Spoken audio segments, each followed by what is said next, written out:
Et puis même, depuis qu'on soit là depuis, qu'on vient de se faire embaucher récemment, ou qu'on soit là depuis 10 ans, 20 ans, 30 ans, 40 ans même, on est au SMIC. On est tous payés pareil au SMIC. Non, c'est pas normal non plus. Puis à l'heure d'aujourd'hui, le SMIC, c'est pas assez pour vivre décemment. Moi j'ai une collègue, elle me dit vers le 20 du mois, elle doit aller à la soupe populaire pour pouvoir faire un plein de courses à la soupe populaire. Moi en tant que déléguée, ça m'empêche un peu de dormir quand même parce que j'y pense et je me dis c'est pas normal. C'est pas normal.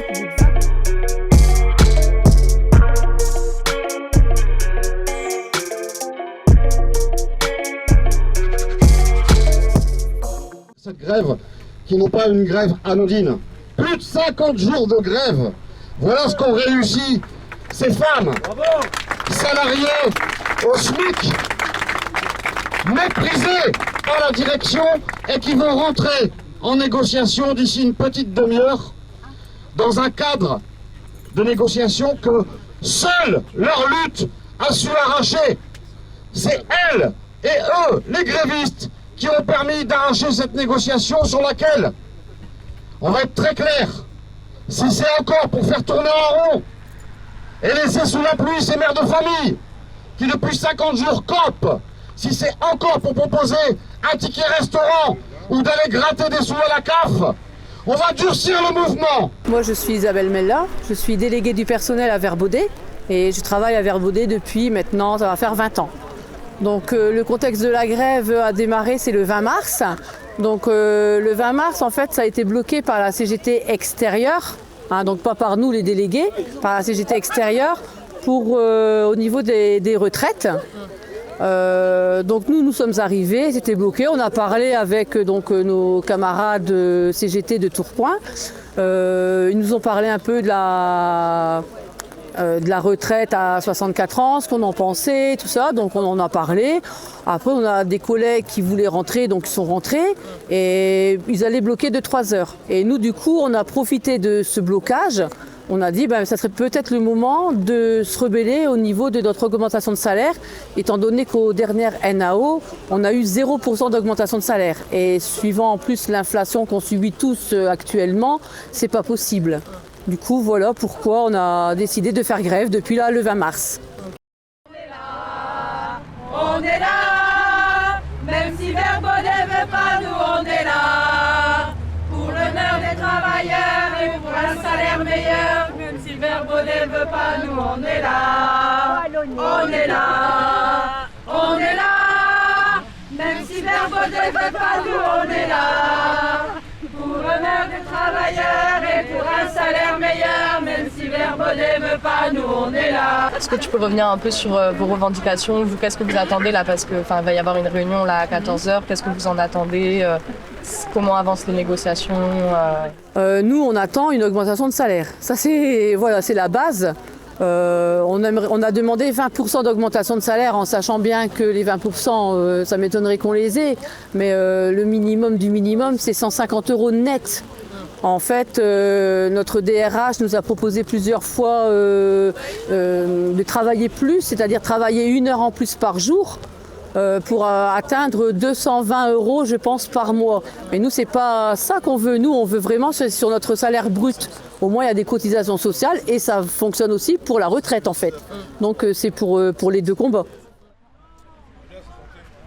Alors, je suis Alison Glorieux, je suis préleveuse à l'intérieur, donc manutentionnaire. Ça fait 23 ans que je travaille chez Verbaudet. Je suis représentante syndicale de la CGT. Depuis le mois de décembre. C'est bon. Et vous, du coup, toi, ça fait longtemps que tu travailles à Verbaudet et tout, et avec l'inflation là actuellement, toi, vous le sentez sur vos modes de vie, la crise économique. Alors une chose qu'il faut savoir aussi, c'est que beaucoup de femmes qui travaillent chez Verbaudet. Et c'est des horaires d'équipe, donc les femmes, plus la vie de famille, les horaires d'équipe, c'est pas facile. Donc on a beaucoup de femmes à faire du temps partiel. Donc, dont moi je suis en temps partiel, je fais un 25 heures semaine. Donc automatiquement ça a l'air beaucoup moins important que quelqu'un qui fait 35 heures. Et donc déjà ça on le ressent aussi par rapport à nos collègues qui font un temps plein, mais ça malheureusement on n'a pas le choix. C'est la vie de famille qui prime avant le travail.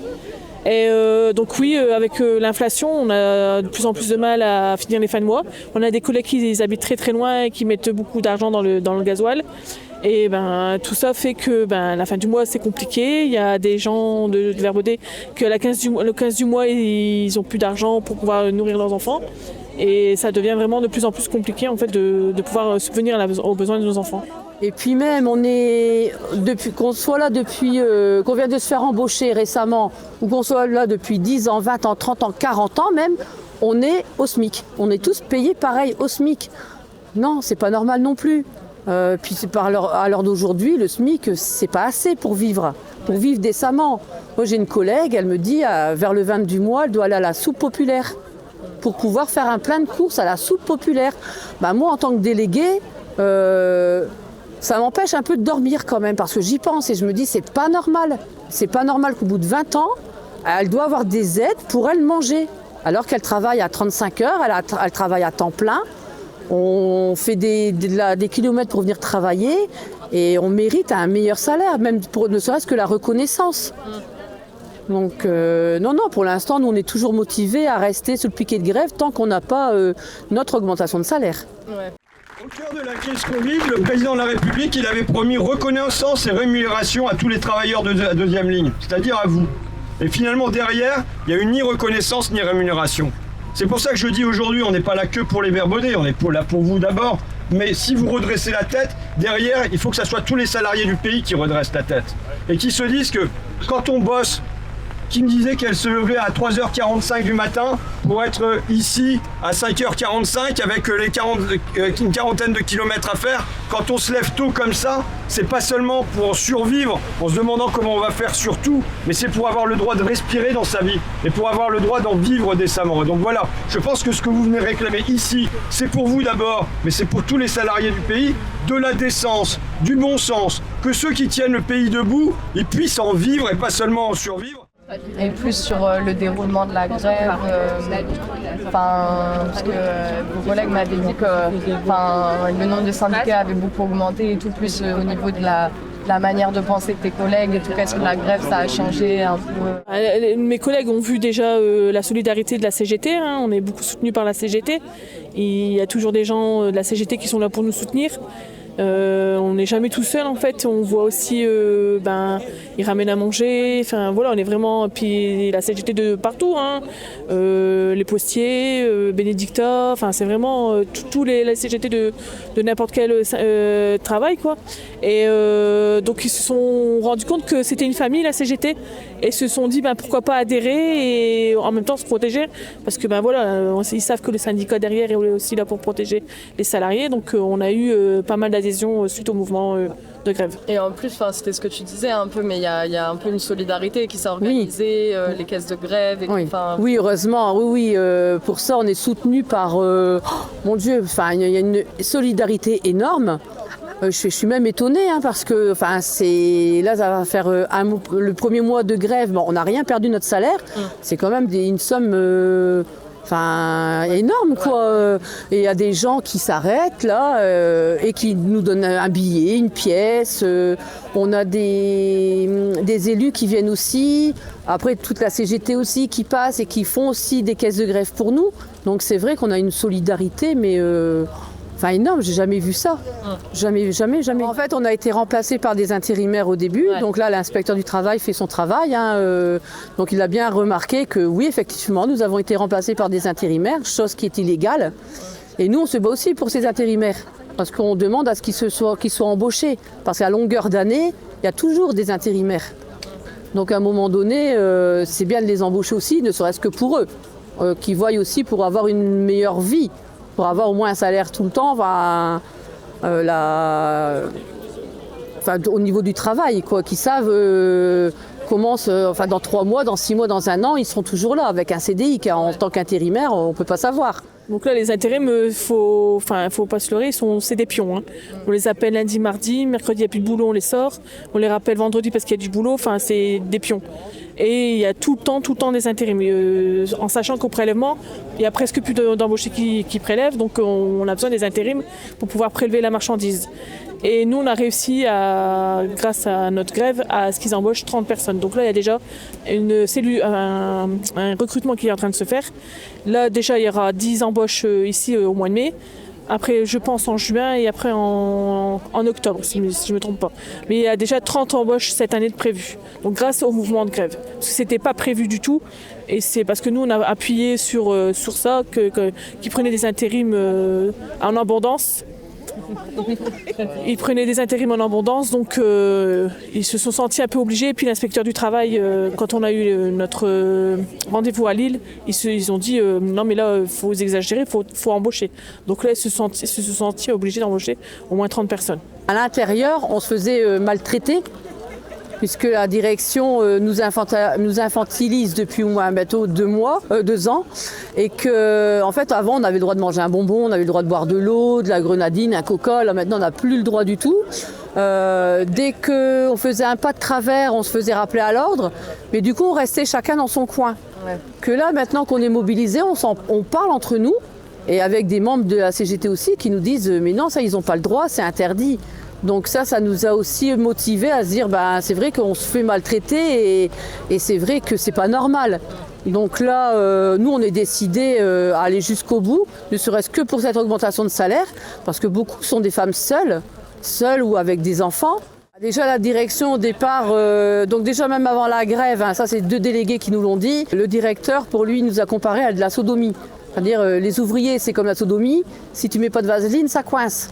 Bon, là, à mon avis, on n'a pas mis assez de vaseline parce que ça coince vraiment pour le coup. Ensuite, quand on était au 3e jour de grève, il est passé devant nous. Il a attendu d'être au moins à 150 mètres de nous parce que je pense qu'on doit faire peur. Il s'est retourné, il nous a dit de toute façon, vous n'aurez rien et vous pouvez crever. Non. En fait, tous ces moments-là, ça nous motive encore plus en fait. On est tellement dégoûtés. Leurs propos, c'est pas normaux. Surtout qu'on a une collègue, ils n'ont pas eu de remords à la licencier quand elle a dit à un collègue allez, on vient boire un café, espèce de grand con. Elle a été licenciée sur le champ parce qu'elle a juste dit grand con. Dès le départ, la CGT nous a expliqué qu'il existait une caisse de grève. Donc nous, on l'appelle caisse de solidarité en fait, parce que c'est pas vraiment une caisse de grève. Donc tout le monde est amené, les gens qui passent sous le piquet ramènent un billet, une pièce. Après on fait des choses aussi, il y a eu plusieurs festivals qui se sont passés sur le piquet, donc ça a ramené de l'argent. Le 1er mai on s'est coupé en plusieurs pour aller manifester, et pareil avec des caisses de grève, enfin caisses de solidarité, on a récolté de l'argent. Donc après on essaye de faire des petites choses de solidarité pour pouvoir ramener de l'argent, pour pouvoir pas perdre trop d'argent. Et on a aussi la cagnotte Litchi. Et celle-là, elle est accessible via notre Facebook CGT Verbaudet. Il y a un lien et les gens inconnus, des gens connus mettent de l'argent dessus. Et voilà, la cagnotte grimpe bien. Ok, ouais. Du coup, ça crée une solidarité entre nous. C'est un truc de fou. On a une solidarité, mais depuis le 20 mars. Depuis le début, on a des gens qu'on ne connaît pas, qui passent, qui nous ramènent à manger, qui nous ramènent à boire. C'est vraiment... Quand on dit que les Français sont individualistes, non, on a la preuve là sur notre piquet que non, on a encore du soutien, on a encore de la solidarité entre nous. C'est un truc de fou. Qu'est-ce que vous pourriez dire à des salariés qui sont un peu comme vous au SMIC, très précaires et qui n'ont pas forcément l'habitude de faire grève ? Qu'est-ce que vous pourriez leur dire sur votre expérience, sur le fait que peut-être c'est possible ? Nous déjà, ce que je peux vous dire, c'est qu'on était dans un engrenage. Voilà, on était dans notre travail, on ne voyait pas trop ce qui se passait dans notre entreprise. Et ça nous a permis de voir justement, en sortant de notre entreprise, voir ce qui se passait, qu'on était maltraités par notre direction. Et voilà, faut plus que les salariés se laissent malmener, maltraités par leur direction. Il faut qu'on se batte, il faut qu'on aille au bout des choses et il ne faut pas lâcher. Regardez-nous, ça fait 8 semaines qu'on est dehors, on ne lâche pas. On veut une augmentation de salaire et on aura notre augmentation de salaire. On ne rentrera pas tant qu'on n'aura pas gagné notre augmentation de salaire. Voilà, il faut aller au bout des choses. Il faut se battre pour ses idées, ses envies. Depuis le 19 janvier, la première journée de manifestation contre la réforme des retraites, Révolution Permanente couvre quotidiennement tout le mouvement partout en France.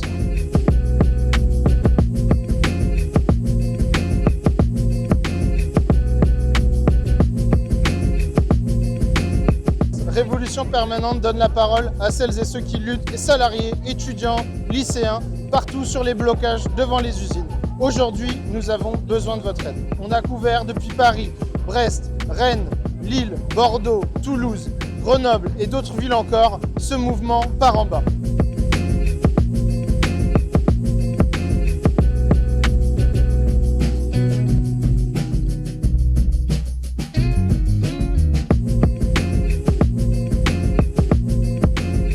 Autant d'éléments qui ont permis à Révolution Permanente de s'imposer comme une des plateformes incontournables de la bataille des retraites et plus largement de l'opposition à Macron et son monde. Nous voulons continuer dans ce sens en développant de nouveaux formats YouTube, Instagram, TikTok et aussi en lançant un nouveau site entièrement rénové le 1er mai 2023.